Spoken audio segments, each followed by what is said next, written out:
Hello, everyone. Welcome to our final episode of our Beyond Stigma series, focusing on Middle Eastern and North African representation in the media, where we delve into discussions with various individuals in the arts and entertainment industry to find out more about their thoughts and experiences. Today, we are joined by our very special guest, Isabella Nefar. Isabella is an Iranian British actress. Her theatre credits include Jude at the Hampstead Theatre, Salome at the National Theatre, and Goats at the Royal Court. Her film credits include Small City and Waiting for the Barbarians, and television credits include Ransom, Aspirin, and Atori Corsari. I'm sure I butchered that. Yeah, that was right. That was correct. But Isabella, thank you so much for joining us today. Thank you for having me. Now, the first question that we ask everybody, in this series is, what encouraged you to pursue a career in this industry? Long time ago, when I was living in Iran, I think it all started there. I was actually, there was not much like TV going on. We had just the satellite at those time, and I remember I was watching a lot of Michael Jackson video clips, and all I wanted to do is to be in one of Michael Jackson's um, like video clip and dance. And I think that sort of brought me to be interested in the entertainment world. And then through that, I guess school plays and all that. It wasn't really easy in Iran to do any sort of theatrical experience. So I think that sort of brought me to really make it a principle of life that I want to live around and just go and do some acting out there, to act and dance. So I think that's when it all started. I mean, you've mentioned Michael Jackson as a role model that has influenced your start in the industry. Are there any other particular role models that, have influenced your roles and the type of work that you do? Yeah, I mean, I think it all started with dancing. Like I always wanted to dance before acting, and I think then like I couldn't really find any ways of like moving. So then it just like became like more theatrical, and we started to do some shows and drama school. And then I think once I left Iran, Italy became because I went to Italy because I'm half Italian. So Right. so then from Italy I started to going more to theaters and watching like all those black and white Italian films. So I started watching all those Fellinis, and then I went through the whole Japanese era of Kurosawa, and I was like, oh, I think that's what I want to do. It's like films and theater. And so I moved from dancing to like acting. You've mentioned quite the, concoction of cultures over there. So there's the Iranian, Italian, and Japanese. How does that feel, and how do you feel like that's affected you as an individual, personally? Being from such different cultures, I would say that most people won't put Iran and Italy next to each other. Are there similarities? Are there differences? Are there conflicts? Or do you not see it like that?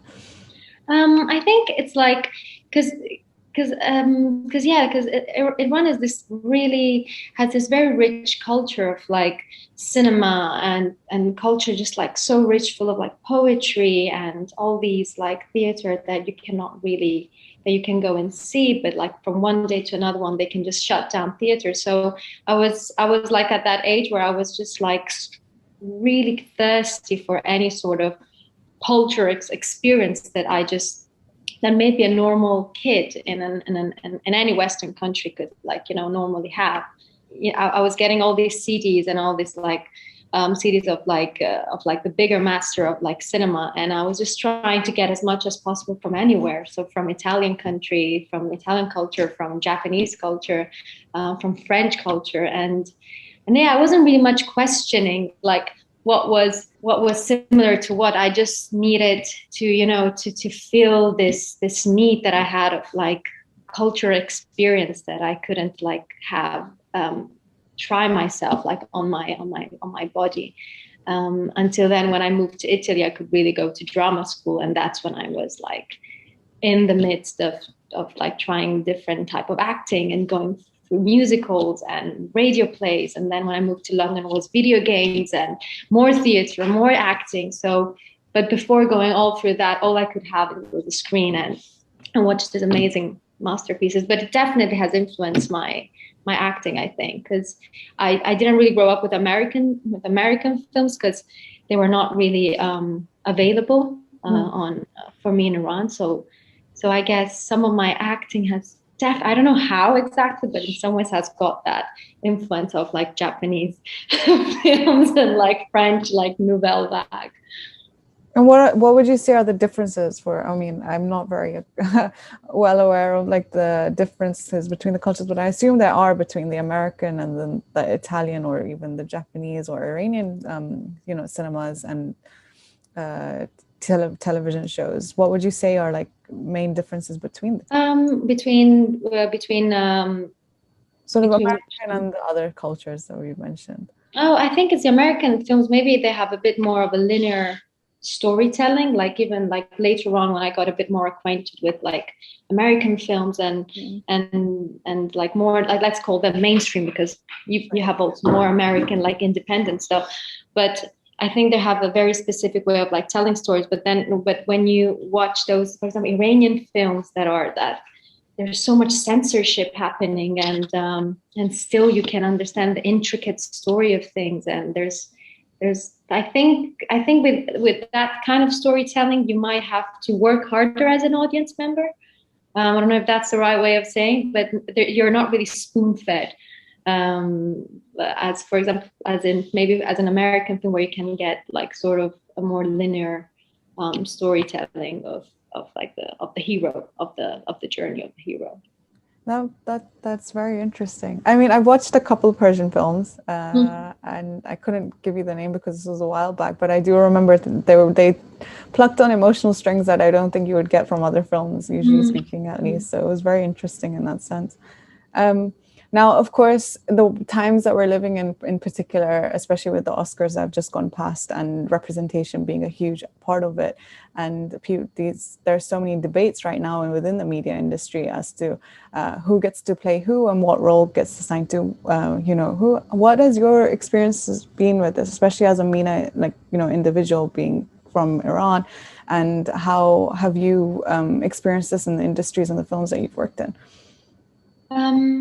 Yeah, I think I've been quite lucky to be presented always really interesting characters it was never about where they came from, but like always about the complexity, and I was always trying to portray them as close to reality as possible. So I mean, I played many times Syrian, for example, and I'm not Syrian, but and I kind of, for example, I do also agree that, we might have to go towards a direction of like having like representing people from the specific region. But at the same time, I also think that it's maybe interesting to see what the actor, what the artist brings on the table. So maybe for that specific film, you need someone that brings that energy or those propositions to the film that are not necessarily of that country, but so like my experience was mostly like this, because I played I played just only maybe once or twice like Iranian, and every time it was like from another region of the Middle East. So I think we're going towards like a better representation of that, but I still think that as much as the research behind the film it's well made, I think we should have that, that wider how do you say, vision of like having actors and artists portraying these characters based on like what they bring on the table for the project.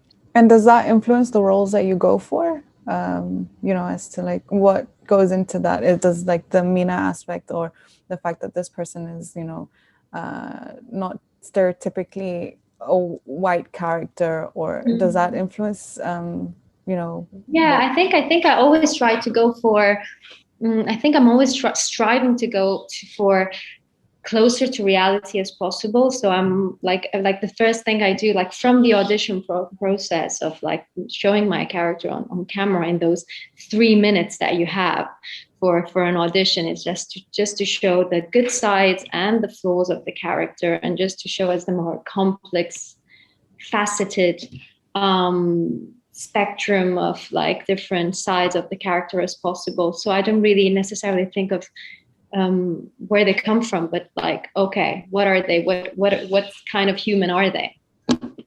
Definitely that has, and I've been, like, as I said, really lucky to always have these characters that are like really like that, but they're also like this. And yeah, I feel extremely like lucky to have portrayed them. And do you think, have you felt any identity politics taking place maybe behind the scenes in any of these circumstances? Not yet. Not yet in my experience. I think I've always been given so much choice. Like, I think also I've been working with, luckily, with really amazing directors and people behind like the project that were really open to listen to what I wanted to bring to this character. So there was this ongoing conversation before shooting, before rehearsal, of like, of all the different things that I thought that I could bring to the character. And as we were rehearsing, as we were filming, I would discover more things, and they were always well perceived. And there was always this trust that I've done my research, and I'm doing like my research is going well. Like, at some point, like, I've got full control of the character. So I've never been forced, let's say, to go towards like a one way of like portraying the character, I have to say. We've heard very different perspectives when it comes to these things and different experiences. Now, I know a couple of the individuals that we've had in the series so far have mentioned how Middle Eastern, sort of, because they're from Middle Eastern backgrounds, they've faced certain types of discrimination when it comes to other roles. When they're not, say, when they're applying for roles that are maybe played by someone that doesn't typically have Middle Eastern characteristics. So it's hindered their progress in some ways, especially when they see their names on CVs. There's that thing. Have you experienced anything similar, or? I think I'm like in that weird category of not being, whatever it is, because there is this stereotypes of like, oh, this is Middle Eastern and this is not Middle Eastern. And I think I'm in that between of like not being like, I'm sometimes they don't really take me for Middle Eastern roles because I don't really look Middle Eastern. And then when I go for white roles, they only get me because there's something that is not too white. So I think I'm in between, in the middle, and I think it's good that we have more and more stories that are being told out there on MENA communities, because to understand like how, like, that it's not one thing or the other, where it's not about colors and it's not about like features. It's like there's such a different, it's so much more wider than that, right? Yeah, of course. I mean, the reality is definitely wider than that. And I'm glad to hear that positive note where we're kind of progressing away from that, because there has this stereotypical Orientalist type of portrayal of MENA individuals ever since, I think, 9/11 especially, that we've seen, on TVs and films, and that complexity. I see it even as an audience member that we are progressing to something that and I think it also brings them to tell just one type of stories, like we just see one side of the coin of the story, so we get to just hear stories about like especially I'm talking about Middle East because that's more my region, but like terrorism and stuff like that. And I think now we're like moving towards also talking about different stories, like stories that are just about people falling in love and broken hearts and like breakups. And I think that's when we start having this we stop having this differentiation of us versus them. I think we need to have more stories to be told, so me from another community, I can feel like still close to someone from the MENA community, because it's not just of like how like of the specific story of your region, which obviously are still important, but I think it's good that we're also like going towards stories that are just making us closer to other communities as well. I don't know if you watched like the TV show Rami. Yes. I, for the first time, I watched something and I was like, oh, something that represents me, you know, and it's not talking about terrorism, it's not talking about anything else. It's like human emotions, and it's funny.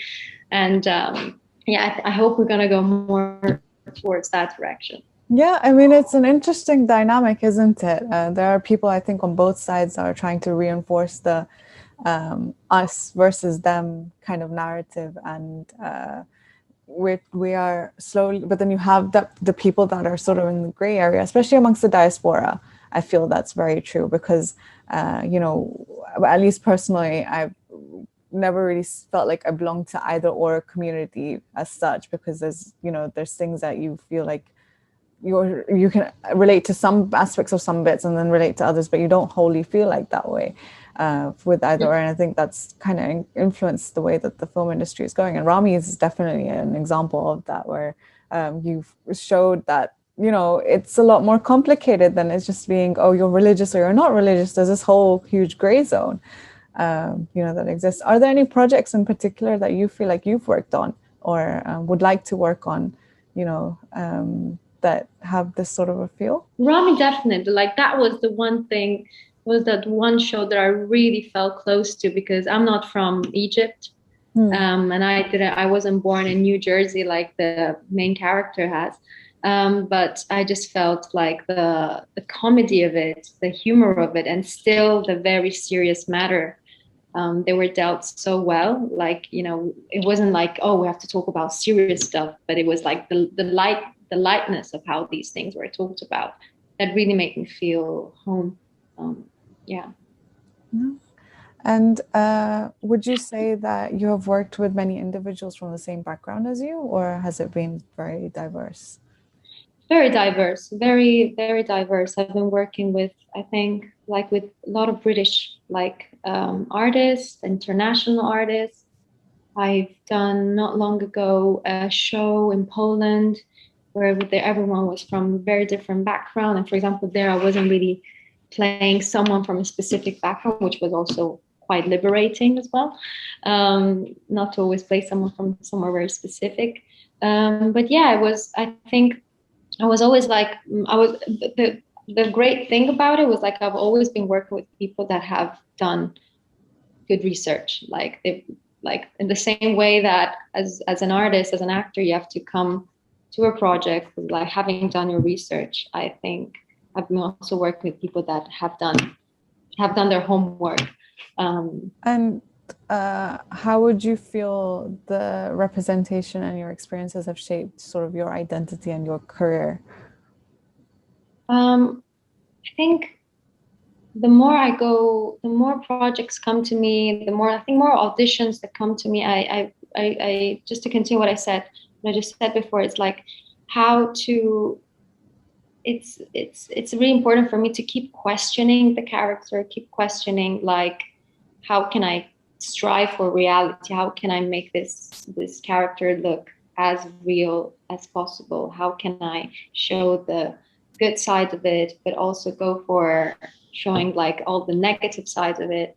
And then after this, I figure out how important it is to have a conversation with the director and with the people behind this, like behind the project, to see, like, you know, if you're on the same level, if you're on the same page, because, you know, you come with this baggage of like information and experience and research that you've done, and you just have to see if you're on the same level with the director as well. So that's like something that I've really learned that has to happen. Like, you know, I want to make it, I want to have a conversation, like onward conversation throughout the project, before filming, before rehearsal. And then obviously you figure out things on week 4 of filming, and you still, you know. So I think it's good to have always this clear communication happening with the other people that are doing the project, like as you do. And I mean, for our final sort of question that I would like to ask for today, and you know, if you do feel that way, but you know, you may not, but what do you think can be done in the future to ensure better representation in the media and in this industry? I think we should, continue like this, like keep having more stories to be told. It's like more stories to be told by people also of the region. I think that's very important. because they're very specific stories. They are very individual stories. So I think, and when that happens, you really get such a specific like feel of the story when it's told by someone from there. I hope like there's going to be more and more platforms where these stories can be told. And on the other side, I really hope, I think it's already happening, but I think the research behind the project is the most important thing. I think the people behind the scenes should know what they're doing, for everyone, like everyone from the camera department, from like sound department, like everyone should kind of have a bit of an understanding of like what are we going to go and talk about, or what is the complexity of the region, what is the story about. So it's more of a unity of like everyone being on the same page. And I think when that happens, it's like when you can really go in different directions, and you can without being misled. So yeah, research. No, I think that's not only I think that's really good advice for people that are also looking into, as a MENA individual trying to come into the industry as well, to try and create that dialogue which I think constitutes part of the research in itself, with different people. And I think that will help a lot. And hopefully, you get a better understanding through that research, I feel like, of what you're going into. And I think it's like, because you could be from somewhere else, like you don't have to necessarily be from the Middle East to tell a story from the Middle East. But if you've read enough, if you know enough, if you talk with the right people, if you've interviewed the right people, and then you want to tell that story, it just makes it more real. It's like that's also what we like to see in, like, when we go and watch a film. It's like to see that it's close to reality. It's representing it's representing really that community. Well, I do hope people take that on board. Isabella, thank you so much for joining us today. And I would like to thank our audience for watching this series. And please keep an eye out for more series that the Identity International brings about. And I would like to say goodbye. Thank you.